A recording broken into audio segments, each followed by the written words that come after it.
we're going to meet this beautiful lady, Natasha, and she is Nalini's daughter. We just spoke to her a little while back, and she's going to talk to us about how she got inspired into doing what her mom's doing right now, and why is she doing what, first of all, why is she into the field that she is in?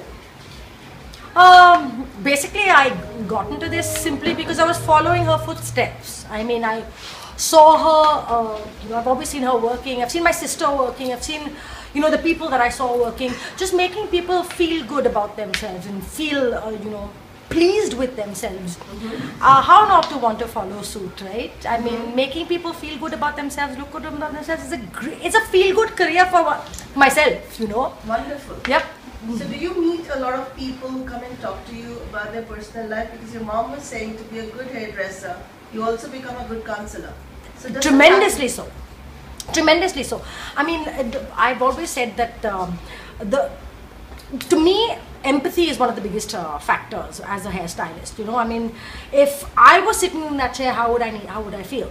Now, the easiest way to break the ice in that case is to talk to them about their personal lives. That helps the client then sitting in the chair, that helps her ease up. Do you know what I'm saying? Right. And then therein comes she surrenders to you. Right. So it's a two-way street. It helps me, it lets me do what I need to do. It makes her start to be more receptive to what it is I'm going to do. So essentially, this aspect of being the counselor is very, very much in play with every client, and it just helps with the rapport you build up in that very at that period, at that point, at that time, for that one particular hour, which makes the client feel much better about themselves, and me in order to do what it is I want to do. Wow. So Natasha, tell me, did you also go in for hairstyling course, or did you just learn with your mom? How did it all happen, and at what age did you start picking up scissors and saying, I want to do this? True. I did this because I have essentially I'm going to be honest, mom first made us come into work. Okay. When we had like vacations in our college years and all, this applies to my sister and me. She made us come into work in our vacation times. Right. And it was kind of weird, but I loved it. I loved the whole aspect of actually getting to do something creative. Right. I know this sounds cliched, but it is the truth. Getting to something creative, and the aspect of making somebody feel good about themselves. Right. Cut to, I've been doing this for a few years because mom was like coming into work and enjoyed it, but needed to be rebellious. As all youngsters, I needed to be rebellious. So I did the whole rebellious thing. I took a break from hairdressing for a good 5 years. I was an airline crew, only to realize 5 years later that this was my calling. This had been my calling even back then, but I was being childish and I was being childlike, so as to speak. When I acted up and acted out, tucked my tail between my legs 5 years later and came right back. Wow. So the calling I'd always known was there. I just had a little sabbatical of sorts from it. Yep.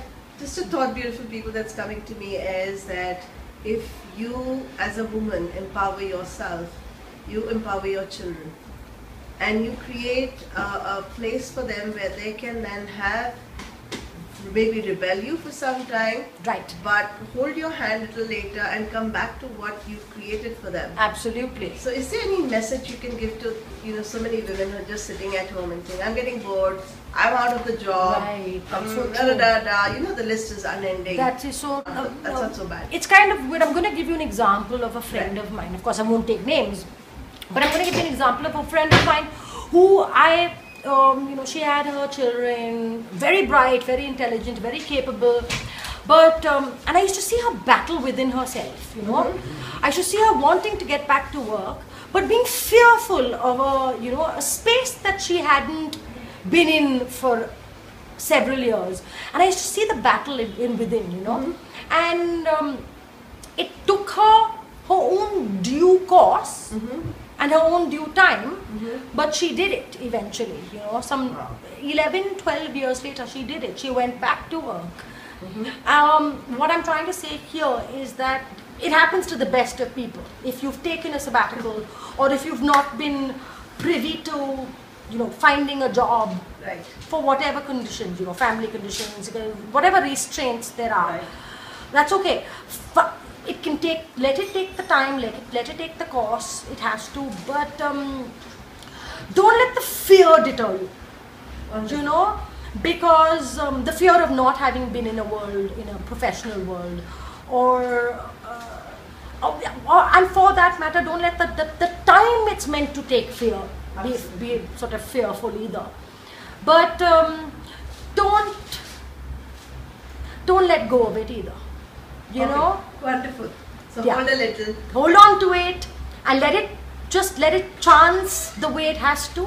Challenge yourself. Yeah, but you know, you'll find it. Don't let the fear take control, because it, you know, this empowerment, that state of being independent, being, you know, doing something, Right. is a wonderful space. It's a wonderful feeling. Well, It's a what a wonderful lovely feeling. message, Natasha, for my people who are watching this blog. This is Mehta right now, and if you go to find me, you can find me on anumehta.co.in. Where do, Natasha, they find you? Like at the same salon, www.nalini.in. Okay, and what's the number? 98, oh my god, sorry, zero, I was going to give you my number. 022 Uh-huh. 666 889. And where exactly in India is this parlor? This is in Bandra West, Okay. Mumbai. Wonderful. Yep. This is a transformational place, guys. Please do come here. Like I said, last 30 years I've been coming to this place, and I've never really gone back home feeling sad about the transformation. Thank you, Natasha. Lovely. Thank you, Anu. So much. Thank